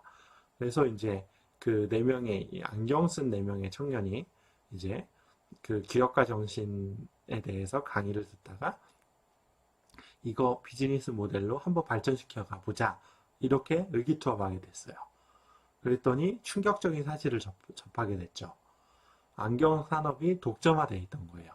이 유명한 브랜드들의 안경 그 체인 그런 안경 또 50개의 브랜드들이 다 똑같은 회사에서 생산되고 있던 거예요. 심지어 유통 채널도 한 회사가 모조리 장악되어 있던 거죠. 그래서 인위적으로 이런 가격을 높이는 구조에 의문을 품게 되고, 이제 온라인 안경 와비파커를 세우게 된 겁니다. 여러분들 온라인으로 안경을 산다? 약간 조금 이해가 안 될 수도 있는데, 저도 안경을 쓰는데요. 안경은 제가 뭐 안경점에서 맞추는 이유가 가서 써봐야 되지 않습니까? 그러다 보니까 안경점을 이용하는데, 굉장히 한국에도 제가 10몇만 원 뭐 이 정도 보통 하는 것 같아요. 싼 거 사도. 예. 근데 이제 이 와비파커는 어떻게 그러면 비용을 줄이게 됐냐? 이제 당연히 온라인이니까 뭐 점포 비용이나 이런 것들은 없었겠죠. 그렇지만 성공할 수 있었던 것들은 고객 경험을 조금 더 특별하게 하자라는 부분에 있었는데요. 안경을 홈페이지에서 5개 고르면 5개를 배송을 해줍니다. 5일 동안 써보고 마음에 드는 하나를 선택해서 다 와비파커로 보내주면 맞춤으로 제작된 안경이 배송되고요. 당연히 배송비는 무료겠죠. 그리고 이제 디자인이나 뭐 제작을 이제 사내에서 하든지 중국에서 제작을 해서 이제 운영비를 줄이게 됐고, 그리고 이제 당연히 뭐 점포 비용이나 이런 것들은 없었겠죠. 그리고 또 마케팅을 잘했던 게, 안경을 하나 팔 때마다 안경을 하나 기부하는 원포원을 했어요. 그래서 2014년도에 100만 개까지 기부를 했고요. 그리고 이제 기부만 하면 그 안경 산업을 이렇게 좀 무너뜨릴 수 있는데, 이 기업은 아프리카에 기부만 한 게 아니고 안경 전문가를 교육하고 양성해서 안경 산업이 발전할 수 있도록 그렇게 했습니다. 요 사례가 첫 번째 사례이고요. 두 번째 사례는 키바라고 하는 미국의 이 크라우드 펀딩 회사인데요. 이 키바라고 하는 회사는 우리나라에 뭐 현재 크라우드 펀딩하는 기업들이 많이 좀 생겨나고 있는 상황인데, 크라우드 펀딩의 시조세다. 그리고 약간 비영리성인 크라우드 펀딩을 중심으로 한다라고 보시면 되겠습니다. 보통 그 신용이 없는 분들이 신용이 없거나 이제 가난한 사람들이 이제 은행에 가서 돈 빌리기가 굉장히 어렵거든요. 우리나라도 되게 이제 신용도가 낮으면 고리 뭐 사채를 쓰던 아니면 뭐 제2금융권으로 가든 그렇게밖에 할 수 없는데요. 이 이제 키바 같은 경우에는 이제 그 저개발 국가에서 이제 사람들이 자립을 하려고 애쓰시는 분들을 도와주는 그런 기업이라고 보시면 되겠습니다. 그래서 뭐 여러 사진들이 있죠. 그 사진들이 있는데 요게 이제 그 기업 이제 그 어떤 사업을 하고자 하는 사람이 자신들의 이야기들을 올리게 되죠. 내가 얼마 필요하다, 뭐 때문에 얼마 그가 필요하고 그것들을 여러분들이 좀 도와줬으면 좋겠다라고 하면 이게 그 $25씩 여기다 빌려주는 거예요. 그래서 이 사람은 2025달러가 다 되면 100%가 되고 이제 그러면 이 사람한테 돈이 가게 되고 그리고 이자는 이 키바 사이트를 운영하는데 그 현지에서도 관리를 하거든요. 그 사람들한테 가고 그 다음에 원금은 저한테 다시 돌아온 거죠. 그 원금을 또 다른 사람한테 빌려줄 수도 있고 또 아니면 키바에 직접 기부할 수도 있죠. 근데 여기서 놀라운 게 바로 상환율이 96.4%나 된다는 거예요. 그럼 몇 명 안 되는구나? 그게 아니라 이게 그 300만 명 이게 3밀리언이죠. 300만 명이 이게 빌려갔는데 77개 국가에서 빌려주는 사람이 190만 명 정도 되죠. 그리고 이게 그 1빌리언이니까 10억 불이니까 약 1조가 넘네요. 1조 5천억, 뭐 1조 6천억, 뭐 이 정도는 되는 것 같아요. 근데 상환율이 96.4%다. 굉장히 높은 거죠. 우리나라 은행의 상환율이 98% 정도 되는데 이 사람들 뭐 담보도 없고 뭐 그런 게 없는데도 불구하고 이렇게 높은 사례들이 그래서 취약계층의 자립을 위해 도와주는 키바 사례가 하나가 더 있고요. 보너스로 제가 세운 사회적 기업을 하나 말씀드리겠습니다. 제가 사회적 기업 진흥원에 오기 전에 이 사회적 기업, 특히 이제 베트남에 있는 사회적 기업 하나를 설립을 했는데요. 한국의 법인을 만들었고 이제 제 후임 이사장님이 베트남의 사회적 기업까지 잘 설립을 했는데요. 그 SK에서 그 베트남의 그 호치민 인근 지역에 그 바닷가가 있는데요. 그 뭐 인근이라고 하는데 4시간 걸립니다. 호치민에서. 그 베트남 짜빈이라는 지역에 그 맹글로브 나무를 매년 심어주고 있었어요. 맹글로브 나무를 매년 심어주고 있었는데 그 나무를 심어주고 그냥 심어만 주다 보니까 그 나무들이 잘 관리는 되고 있는지 그 다음에 어떤 사회적 가치를 창출하고 있는지 잘 모르고 있었던 거예요. 그래서 SK에서 베트남의 그 맹그로브 나무를 이제 심어주는 일들을 하고 그것들 잘 관리하는 사회적 기업이 하나 있었으면 좋겠다 라고 해서 지역에 있는 청년이 취약계층들을 고용을 해서 그런 관리하는 사회적 기업을 하나 만들었고요. 그 다음에 이제 SK가 그 지크라고 하는 엔진 오일이 있는데 그러면 지크라고 하는 엔진 오일을 가지고 그 엔진 오일을 가지고 엔진 오일 갈아주는 그 사업을 그리고 오토바이 경정비를 하는 베트남 오토바이 많이 타니까 그 사업을 같이 좀 추진했으면 좋겠다라고 해서 두 가지 사업을 가지고 이제 시작을 하게 됐고요. 여기가 이제 드림 제어링의 베트남 직원들 이고 이제 맹그로브 나무 수목 행사 이게 심는 행사이고요. 그다음에 여기가 이제 맹그로브 나무로 만든 비누 한국에서도 사실 수 있는데요. 요 사업들을 같이 좀 이제 하고 있습니다. 그래서 지역에 있는 그 취약계층을 고용하고 그 다음에 환경 문제를 해결하는 그런 사회적 기업 사례까지 제가 한번 말씀을 드렸습니다. 한 가지 그러면 이런 사회적 기업들은 왜 해야 되냐? 이 이유에 대해서 좀 말씀을 드리면, 이게 누군가 한 명이 많은 이익을 차지하기 하면 반드시 거기에 대한 역효과가 생깁니다. 그래서 빨리 가려면 혼자 가고 멀리 가려면 함께 가라는 아프리카 속담의 내용처럼 멀리 함께 가기 위해서 그런 사회적 기업들이 필요하고 사회적 기업들이 존재하게 된다라고 이해하시면 되겠습니다. 예. 그러면 앞으로 울산 지역 청소년 여러분들이 사회적 기업에 대해서 많은 관심을 부탁드리고요. 오늘 이렇게 조금 제가 길어졌는데요. 여러분들한테 많은 내용을 알려드리고 싶어서 조금 길게 했습니다. 양해를 부탁드리고요. 조금이나마 유익한 시간이 되었으면 좋겠습니다.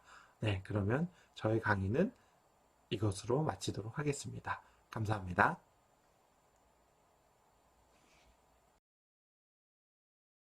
안녕하세요. 2020년 울산 청소년 소셜벤처 경연대회에 참가하게 된 손상현입니다.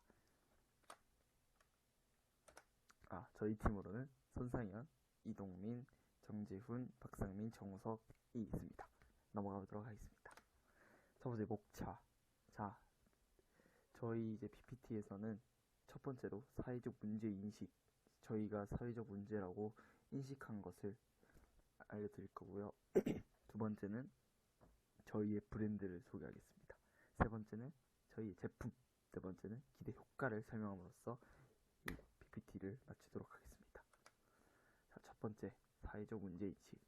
그 위에 해시태그로는 우리 사회의 코로나, 리사이클, 마스크, 코비드19, 코로나의 영어죠. 넘어가도록 하겠습니다. 자, 저희가 인식한 사회적 문제는 옆에 뉴스를 보면 아시다시피 이 마스크, 폐기물 플라스틱으로 태어납니다. 폐기물.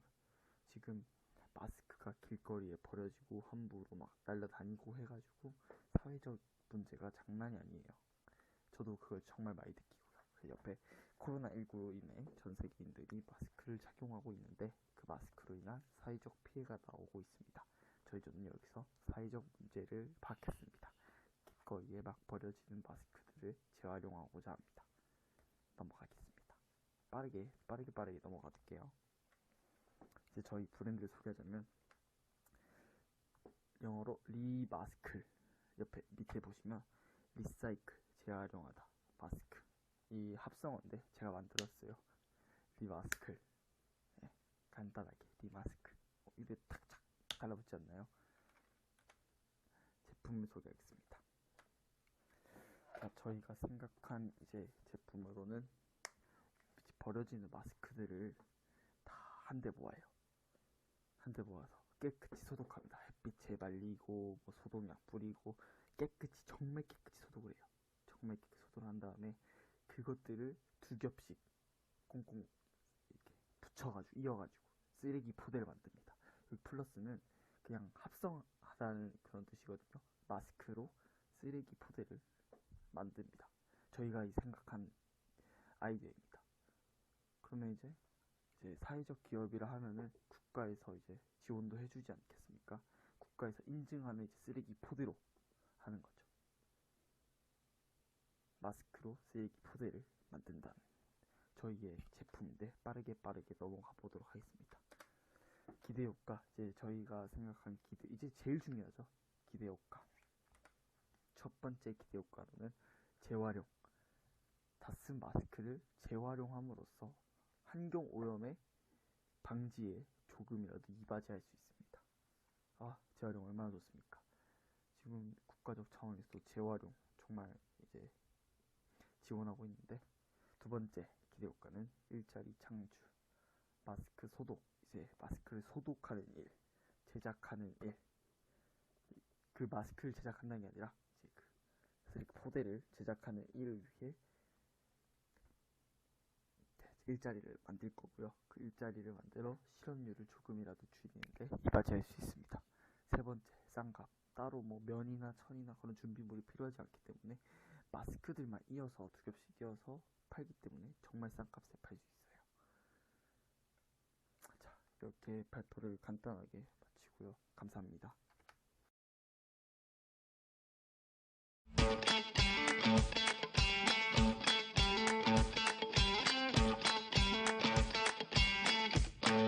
안녕하십니까. 저희는 울산 청소년 소셜 벤처 경연대회에 참가한 어드벤처입니다.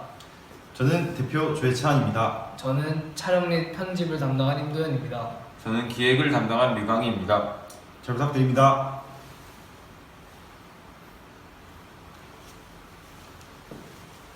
자, 지금부터 발표를 시작하겠습니다.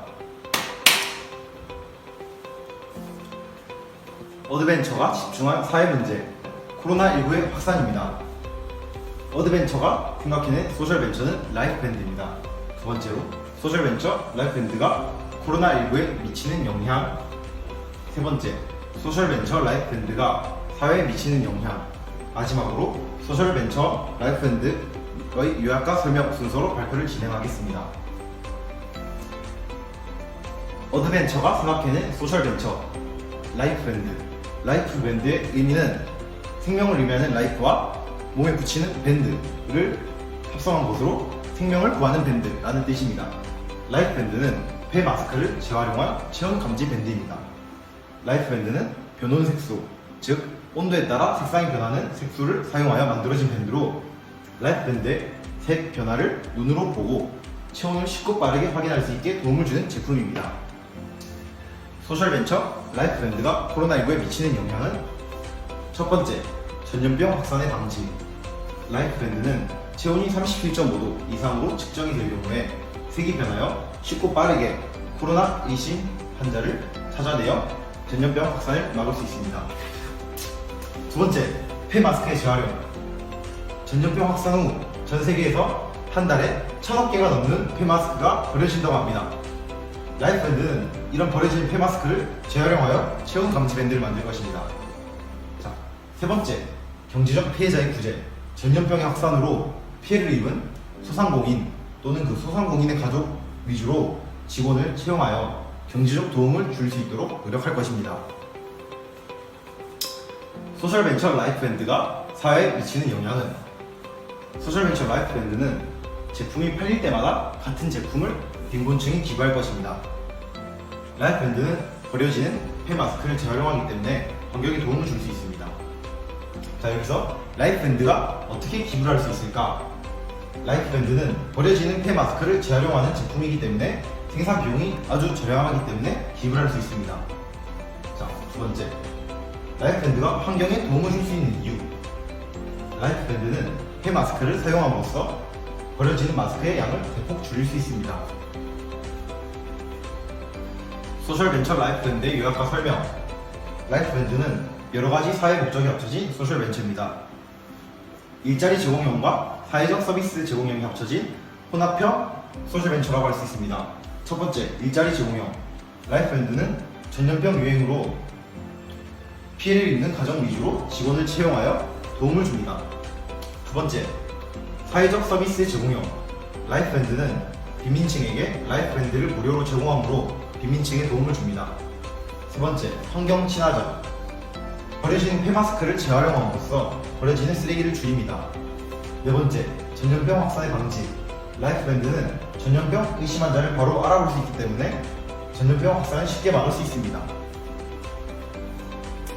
라이프밴드 시제품과 사용 영상을 보시겠습니다.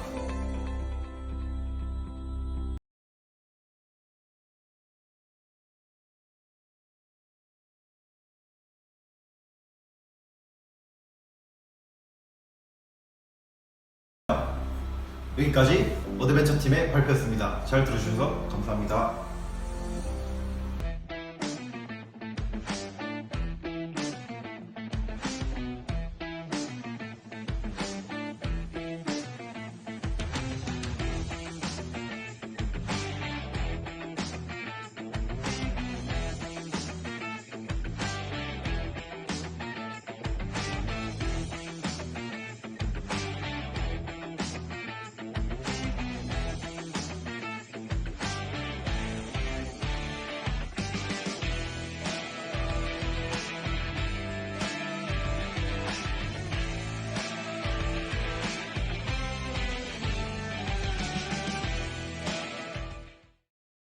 저희는 독거노인 고독사 문제를 주제로 발표를 하게 된 화엄고 그랜드팜입니다.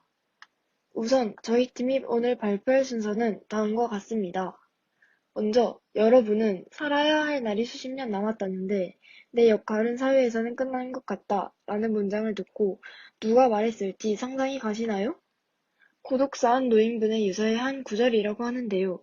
저는 멀게만 느껴졌던 노인분들의 사회 문제에도 관심을 가지게 되었습니다.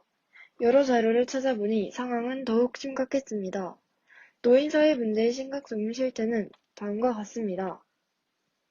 서울 65세 이상 노인의 5명 중 1명은 독거노인이라는 결과가 나왔고 65세 이상 노인의 약 60%가 일자리가 없는 것으로 나타났습니다. 또 노인들이 겪는 어려운 점은 경제적 문제, 외로움 문제, 건강 문제, 소일거리 부족 등으로 밝혀졌습니다. 많은 노인들은 사회적 교류가 낮아 외로움과 우울감에 시달리고 있으며 신체적 능력이 떨어지는 문제와 복합적으로 연결되어 고독사가 증가하고 있습니다. 저는 사회 구성원으로서 노인을 존중하며 상생하기 위해 다음과 같은 기업 아이템을 제시하고자 합니다.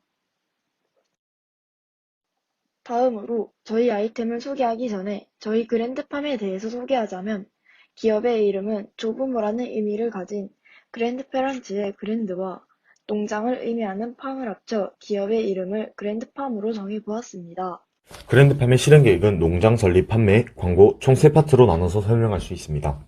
우선 농장 설립부터 살펴보겠습니다. 그랜드팜은 정부의 사업개발비 지원과 사회적 기업 육성법 제11조에 따른 시설비 지원 등 정부의 다양한 도움과 다양한 기업, 민간단체들의 기부금 등을 지원받습니다.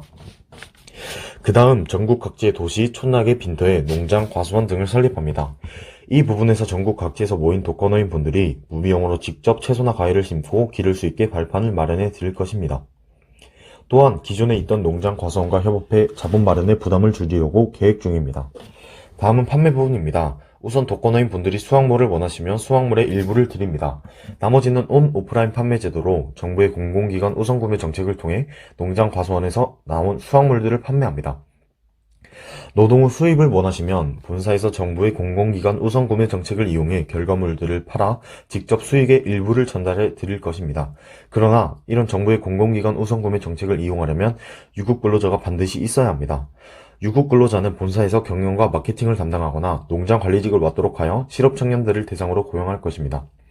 마지막은 광고 부분입니다. 우선 SNS나 정보를 신속하게 전달할 수 있는 인터넷 매체를 통해 온라인 마케팅을 하여 다양한 계층에게 기업을 알립니다. 다음, 독거노인 분들에게도 홍보될 수 있도록 도달 범위가 넓고 긴 광고 수명이 긴 인쇄 매체를 활용할 것입니다.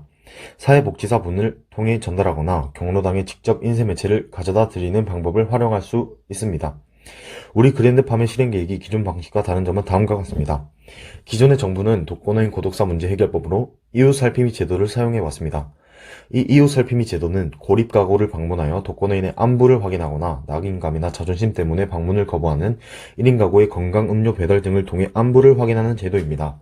이는 대체로 개개인의 사회성을 발전시키지 않고 단순하게 안부만을 확인하는 데 그칩니다.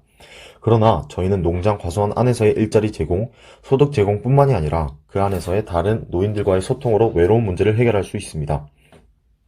노인분들끼리 같이 땀을 흘리며 노동하고 농작물을 가꾸고 재배하며 원예 치료의 역할까지 해낼 수 있다는 점이 기존의 문제 해결 방법과는 다르고 큰 장점이라고 생각합니다. 하지만 한계점도 분명히 있을 것입니다. 거동이 불편하신 노인분들은 직접 농작물들을 기르기 분명히 어려울 것입니다. 이 분들에게는 각 농장, 과수원에 수확물을 포장하거나 반복적인 단순 노동하는 일을 드리면 충분히 저희 아이템이 가진 한계점을 극복하리라고 생각이 듭니다. 이것을 정리하여 저희 아이템이 가져올 수 있는 기대 효과는 농장 과수원 내 노인들 간의 소통과 노인들에게 일자리 제공, 소득 제공을 통해 경제적 불안감과 외로움을 해소시키고 고독사 문제를 해결하는 것입니다. 아까 유급근로자 고용 부분에서 저희가 일자리 문제로 고민하고 있는 실업 청년들에게 먼저 고용의 기회를 줄 것이라고 설명드린 것을 기억하실 것입니다. 이로써 또 하나의 일자리 창출을 할 수 있습니다. 다음은 수업 분석입니다. 그랜드팜의 강점은 기존의 농장과는 다르게 독거노인 고독사 문제를 해결해주며 수입을 형성해주는 독창성을 지닌 신개념 농장이라는 점입니다. 그랜드팜의 약점은 거동이 불편하신 노인분들은 사용이 불편하다는 점입니다. 그러나 위에서도 언급했던 바와 같이 단순 노동을 하는 것으로 충분히 극복 가능합니다. 그랜드팜의 기회는 현재 대한민국 독거노인 가구가 점점 증가하고 있는 것을 보아 저희 그랜드팜 시스템을 사용해야 하는 것을 알 수 있습니다. 그랜드팜의 위협 요소는 독거노인 분들이 새로운 체제에 대해 거부감이 들 수도 있다는 점입니다. 그러나 저희 그랜드팜 측에서 새로운 체제에 적응할 수 있도록 금방 도움을 드릴 것입니다. 다음은 수익 구조입니다. 수익 구조는 보시는 바와 같습니다. 자본 조달과 수입 형성은 아까 언급했던 부분과 같습니다. 그리고 그랜드팜의 예상 매출액은 초기 자본의 2배인 4억 정도이며 영업이익은 2억 정도로 예상하고 있습니다. 지금까지 그랜드팜이었습니다. 발표 들어주셔서 감사합니다.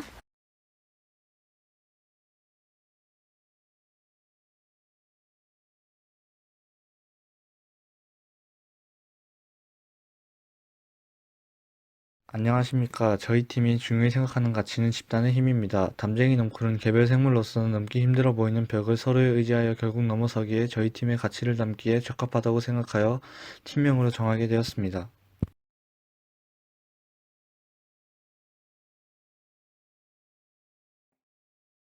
심사위원님들이 마실 음료수를 준비해야 하는데 뭘 준비하지?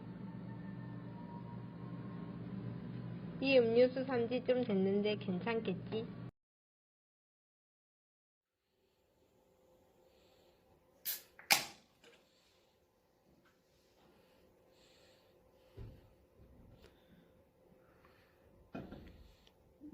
네, 지금부터 강희경팀 발표 심사 시작하도록 하겠습니다.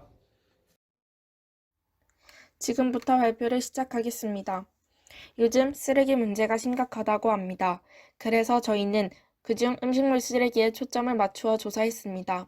한국에서 하루에 발생하는 음식물 쓰레기 배출량이 14,477톤을 넘어서고 저희가 살고 있는 울산시만 해도 1,344톤에 도달하고 있다고 합니다. 또한 코로나로 인해 집에서 음식을 처리하는 식생활이 형성되어 음식물 쓰레기 양이 증가할 것으로 예상됩니다. 앞서 말씀드린 내용을 통계청의 통계 자료로 보게 되면 음식물 쓰레기가 지속적으로 증가함을 알 수 있습니다. 음식물 쓰레기를 처리할 때 드는 사회적 비용, 음식물 쓰레기 처리장을 건설하는 데 발생하는 지역 주민과의 마찰과 같은 사회적 문제도 심각합니다. 또한 유통기한이 지나서 버리거나 양이 애매해서 요리 방식을 몰라 버리는 음식이 많아 음식물 쓰레기 양이 많다고 합니다. 그래서 저희 팀은 유통기한이 지나서 양이 애매해서 조리 방법 미숙지로 인해 버리는 음식물 쓰레기에 초점을 맞추어 유통기한이 지나기 전에 알림을 보내고 식자재를 이용한 요리법을 알려주자는 밥준마라는 어플을 구상해 보았습니다. 첫 번째, 기존에 있는 어플과 비교해보면 기존의 식자재 배달 어플은 단순 배달 후 소비자 관리가 미비합니다. 이러한 소비자 관리 부재가 음식물 쓰레기 증가를 초래할 수 있다고 생각하여 첫 번째, 식자재의 유통기한을 출고 전 사용자 아이디에 저장하고 두 번째, 식자재의 유통기한을 3일 전, 당일, 3일 후 순으로 알림을 보내고 세 번째, 내꺼란을 통해 유통기한, 보관 방법, 레시피를 알려주는 소비자 관리 시스템을 도입해 보았습니다. 마지막으로 친사회적인 이익 창출 구조를 저희는 생각해 보았습니다. 저희의 이익 창출 방법은 기존의 배달 어플과 추가 식재료 판매입니다. 그러나 단순한 이익 창출이 아닙니다. 먼저 소비자가 레시피에 필요한 추가 식재료를 구매하면 어르신이 시장에 방문하여 음식을 받아 재래시장의 배달센터에 전달하고 배달센터 직원이 소비자에게 전달하는 방식입니다. 여기서 어르신은 바로 노점상을 하시는 어르신을 말합니다.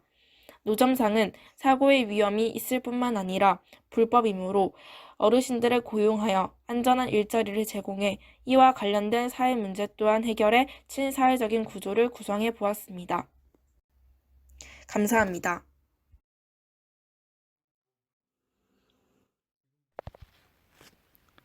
지금부터 저희 어플 밥준마의 앱 시연 장면을 보여드리도록 하겠습니다. 이 앱을 사용하기 위해서는 위치 정보 및 개인정보 수집 등의 동의가 필요합니다. 회원가입을 하려면 이름, 아이디, 비밀번호, 주소, 전화번호를 입력하여 간단히 가입하실 수 있습니다. 고기류, 채소류, 생선류 등 다양한 식자재를 구입하실 수 있습니다. 앞으로의 시연은 애호박을 예로 들어 설명하도록 하겠습니다. 우선 애호박을 구매하게 되면 바코드에 저장되어 있는 유통기한이 앱으로 전달됩니다.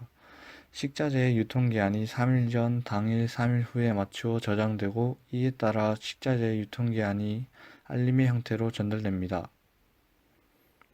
내 거란에 들어가 내가 주문한 식자재를 확인할 수 있고 그 식자재의 유통기한 및 레시피 보관 방법을 알 수 있습니다.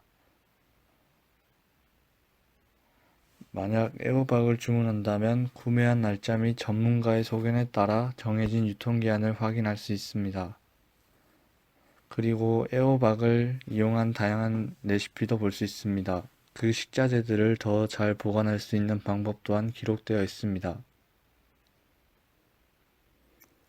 애호박전을 만들기로 하였다면 글로 된 레시피와 더욱 이해하기 쉬운 동영상으로 된 레시피도 나와 있습니다.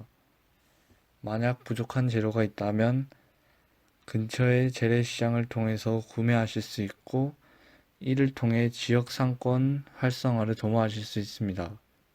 그리고 재래시장을 입구에서 노점상을 하는 어르신들을 고용하여 어르신들께 건강하고 안전한 일자리를 제공할 수 있습니다. 이상으로 저희 조의 앱 시연을 마치도록 하겠습니다. 아, 배가 아픈데. 유통기한이 지났군. 현실로 가야겠어. 담쟁이 농구 조의 발표를 마치도록 하겠습니다. 감사합니다.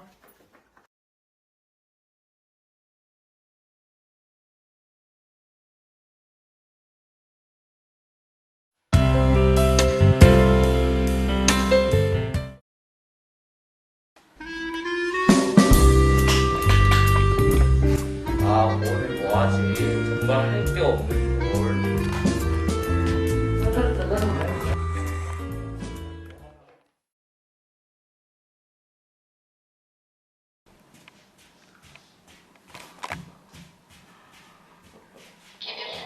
아이고야.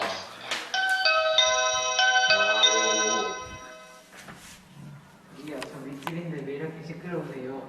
아, 알겠어요. 그냥 들어가세요. 아유, 진짜.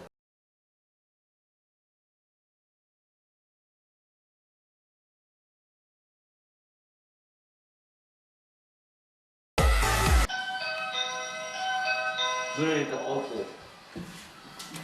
노래 좀 꺼주세요. 아, 노래 좀 왜요? 조용히 해주세요. 아니야, 하세요. 할 말 없어요. 아, 진짜 층간소음 때문에 문제가 계속 됐는데 어떻게 하지? 앱이나 만들어 볼까?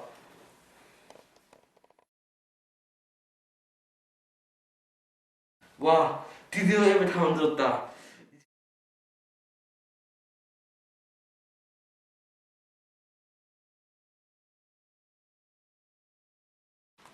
아, 운원체를 만났네요. 제가 소개해보니까 정말 대단한 거네. 정말 대단한 거예요. 자, 이해 다 했죠? 네, 알겠어요. 앱을 깔아볼게요.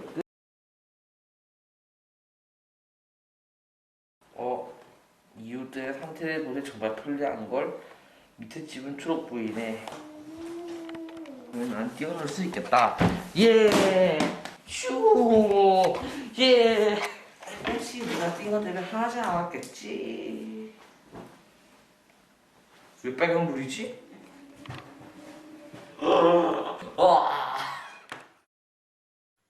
안녕하세요. 울산 청소년 소셜벤처 경연대회 우정팀입니다. 저희는 층간소음을 해결하기 위해 어떤 일을 할 수 있을까 고민하다가 이웃집 신호등이라는 앱을 만들게 되었습니다. 최근 아파트 생활이 보편화되면서 층간소음으로 인한 이웃 간의 갈등이 심화되고 있습니다. 층간소음으로 인한 분쟁과 범죄가 지속되고 있다는 것을 뉴스를 통해 접하면서 저희 팀은 층간소음 문제를 해결할 수 있는 방법이 있을지 찾아보게 되었습니다. 층간소음 문제는 건물의 구조적인 문제가 가장 크기 때문에 건물을 다시 지어야만 근본적인 문제를 해결할 수 있다고 합니다. 그렇다면 다른 해결 방안은 없을까요? 층간소음 문제는 같은 소리라도 상대방과의 친밀도 등에 따라 다르게 들릴 수 있다고 합니다. 저희 우정팀은 이웃 간의 소통 부족을 하나의 원인이라고 생각하고 이웃 관계가 돈독해진다면 서로에 대한 이해를 높일 수 있어 층간소음 문제를 좀 더 원활히 해결할 수 있다는 것을 생각하여 이 앱을 만들게 되었습니다. 그럼 이 앱의 기능에 대해 간단히 소개하도록 하겠습니다. 인접한 이웃의 현재 감정 상태를 알려주고 서로의 상태를 확인할 수 있어서 서로 조심할 수 있도록 합니다. 또한 특별히 양해를 구하거나 요청 사항이 있을 때 간단한 메모를 남길 수 있는 기능을 가지고 있습니다. 또한 예약 설정 기능이 있어 모임이 예정되어 있어 소음이 예상되거나 소음이 있어도 상관없는 시간대를 미리 예약하는 기능도 가지고 있습니다. 이 앱은 개인정보를 사용하지 않고 관리사무소를 통해 고유번호를 부여받고 인접한 이웃끼리 소통할 수 있게 기획되었습니다. 이 앱은 앱 인벤터라는 도구를 사용하여 코딩하였고 나중에는 인앱 광고를 통한 수익 창출을 기대해 볼 수 있을 거라 생각합니다. 감사합니다. 코딩을 같이 했던 친구들이어서 재미있었습니다. 정말로 유익한 시간이었습니다. 유용한 앱을 만들어서 정말 즐거웠습니다.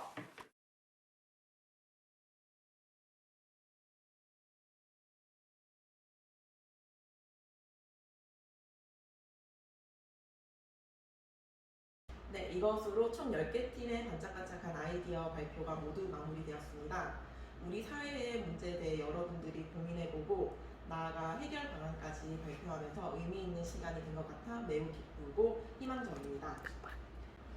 그럼 바로 2020 제6회 온라인 울산 청소년 소셜벤처 경연대회 본격적인 시상식을 가지도록 하겠습니다. 시상에 앞서 오늘 준비하기까지 아이디어 회의와 자료조사, 발표 연습으로 고생했을 우리 참가자들에게 모두 수상 여부와 관계없이 격려와 응원의 박수를 보냅니다. 그럼 입선 사회적 경제 개발원상 발표가 있겠습니다. 입선은 총 3팀에게 수여됩니다. 네, 그럼 발표하겠습니다. 첫 번째 입선팀 어드벤처, 두 번째 입선팀 해흥소진, 네, 마지막입니다. 동병상련.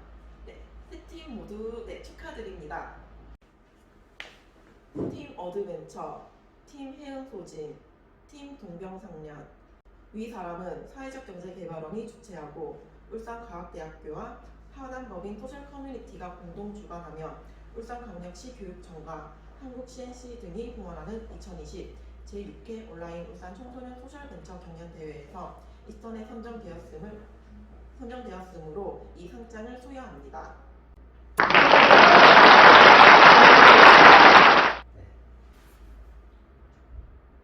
이어서 장려상, 한국CNC 시장상을 발표하겠습니다.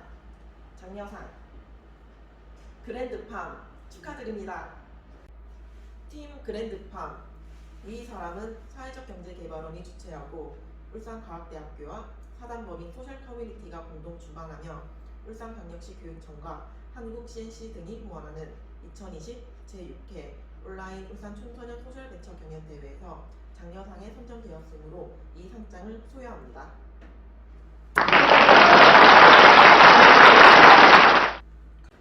이제 우수상 소셜커뮤니티상을 발표하겠습니다.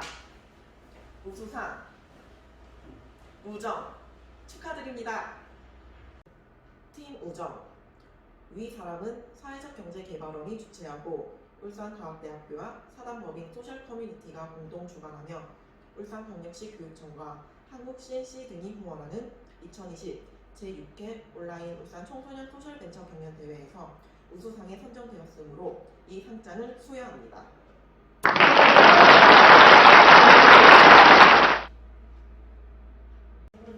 우정팀은 유일하게 중학생 팀으로 꾸려진 팀입니다. 요즘 문제인 층간소음을 해결하고자 하는 귀여운 어플을 개발한 팀인데요. 진심으로 축하드립니다. 네, 이제 단 2개의 상이 남았는데요. 어떤 두 팀이 수상의 영예를 안을지 저 또한 기대되고 긴장됩니다. 그럼 최우수상 발표를 하도록 하겠습니다. 최우수상 울산과학대 총장상 발표를 하겠습니다. 최우수상 담쟁이 넝쿨. 네, 축하합니다. 팀 담쟁이 넝쿨. 위 사람은 사회적경제개발원이 주최하고 울산과학대학교와 사단법인 소셜커뮤니티가 공동 주관하며 울산광역시 교육청과 한국CNC 등이 후원하는 2020 제6회 온라인 울산 청소년 소셜벤처 경연대회에서 최우수상에 선정되었으므로 이 상장을 수여합니다.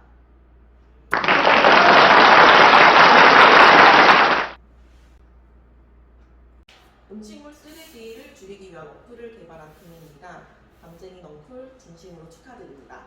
대망의 대상 발표가 있겠습니다. 과연 어떤 팀이 대상을 받을까요? 자, 그럼 발표하도록 하겠습니다. 대상 울산광역시 교육감상 팔레트. 네, 축하드립니다. 팀 팔레트. 위 사람은 사회적경제개발원이 주최하고 울산과학대학교와 사단법인 소셜커뮤니티가 공동 주관하며 울산광역시 교육청과 한국CNC 등이 후원하는 2020 제6회 온라인 울산 청소년 소셜벤처 경연대회에서 대상에 선정되었으므로 이 상장을 수여합니다.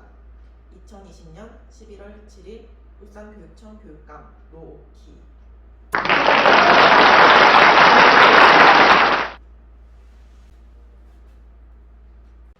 울산 시민들에게 의료 서비스를 제공하는 어플을 개발하는 팔레트 팀이 대상으로 선정되었습니다. 진심으로 축하드립니다. 수상의 영예를 갖지 못하였지만 우리 사회의 소셜 미션을 해결하고자 하는 팀들 모두 감사의 인사를 전합니다. 이것으로 2020 제6회 울산 청소년 소셜벤처 경연대회를 마치도록 하겠습니다. 경연대회에 참여한 모든 학생분들과 지도해주신 선생님들께 감사 인사를 드립니다. 또한 많은 도움을 주신 관계자 여러분, 오늘 심사에 도움을 주신 5분의 심사위원분들께도 다시 한번 감사의 인사를 드립니다. 내년에는 모두 함께 모일 수 있는 축제의 장이 되길 진심으로 바라겠습니다. 감사합니다.